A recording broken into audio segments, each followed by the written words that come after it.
yaitu Peraturan Pemerintah Nomor 49 Tahun 2025. Ketika negara melepas tanggung jawab atas upah buruh itu.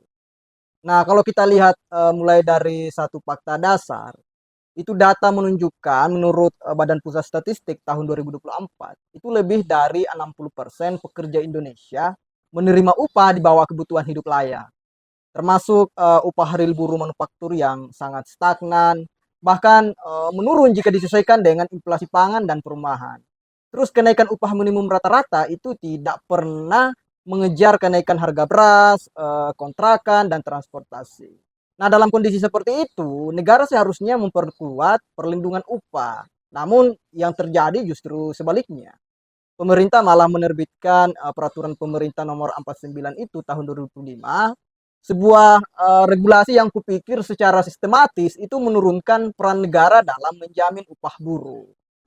Nah, dalam pasal tentang upah minimum pada PP 49 ini itu menyatakan secara eksplisit bahwa upah minimum hanya berlaku bagi pekerja buruh dengan masa kerja itu kurang dari 1 tahun. Nah, ini adalah titik balik paling berbahaya dalam kebijakan pengupahan sebenarnya.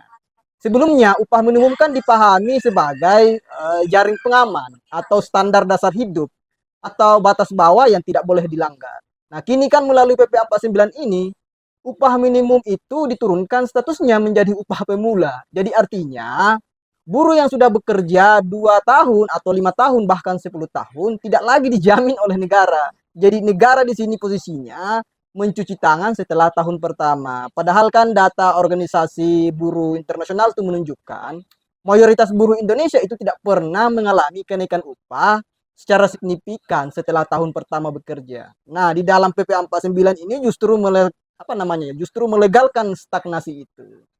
Nah, kemudian PP 49 juga ini mengarahkan buruh dengan masa kerja di atas 1 tahun itu ke mekanisme struktur dan skala upah. Dalam pasalnya itu disebutkan struktur dan skala upah itu disusun oleh perusahaan berdasarkan jabatan, berdasarkan masa kerja, berdasarkan jenjang pendidikan, dan berdasarkan kompetensi.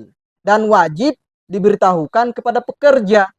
Nah, masalahnya kan bukan pada istilahnya, masalahnya pada relasi kuasa. Karena kenapa? Tidak ada kewajiban melibatkan serikat buruh. Tidak ada standar nasional kenaikan upah tahunan. Tidak ada sanksi yang jelas jika struktur itu tidak adil. Jadi ini akan berakibat sangat fatal di lapangan. Menyebabkan struktur upah ada, tapi kenaikannya nol. Masa kerja naik, tanggung jawab naik, tetapi upah tetap. Kemudian buruh tidak bisa menuntut karena sudah sesuai struktur. Nah, ini kan bukan perlindungan namanya. Justru ini ya semacam delegasi kekuasaan negara ke tangan modal. Nah, kemudian dalam PP 49 juga tidak ada satu pasal pun yang secara tegas menyatakan bahwa upah harus cukup untuk memenuhi kehidupan hidup layak. Ya, khususnya buruh dan keluarganya. Nah, padahal data BPS juga menunjukkan biaya hidup di kota industri itu naik 7-10% per tahun. Dan komponen terbesarnya itu adalah pangan, sewa rumah, transportasi. Namun dalam PP 49 yang dijadikan dasar pengupahan itu adalah produktivitas, kemampuan perusahaan, dan kondisi ekonomi. Jadi artinya, hidup buruh tidak lagi jadi variabel utama. Yang utama adalah kelangsungan usaha. Nah, ini sebenarnya adalah pergeseran ideologis ya. Dari upah sebagai hak hidup menjadi upah sebagai biaya produksi. Waduh, logika kapitalis banget nih, Bos. Nah, terus di PP 49 juga itu memberikan pengecualian bagi usaha mikro dan kecil ya. Jadi upah dapat ditentukan berdasarkan kesepakatan, tidak wajib mengikuti upah minimum. Mari kita lihat datanya lagi ya. Kalau menurut BPS, lebih dari 65% buruh Indonesia itu bekerja di sektor informal dan UMKM. Jadi mayoritas tidak memiliki kontrak kerja, tidak terlindungi serikat buruh. Nah, dalam kondisi ini, apa artinya kesepakatan itu?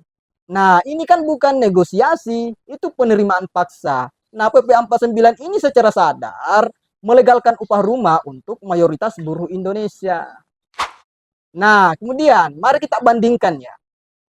Upah buruh itu naik rata-rata 3-5%. Inflasi pangan itu di atas 6%. Laba perusahaan besar itu rata-rata 2 digit ya.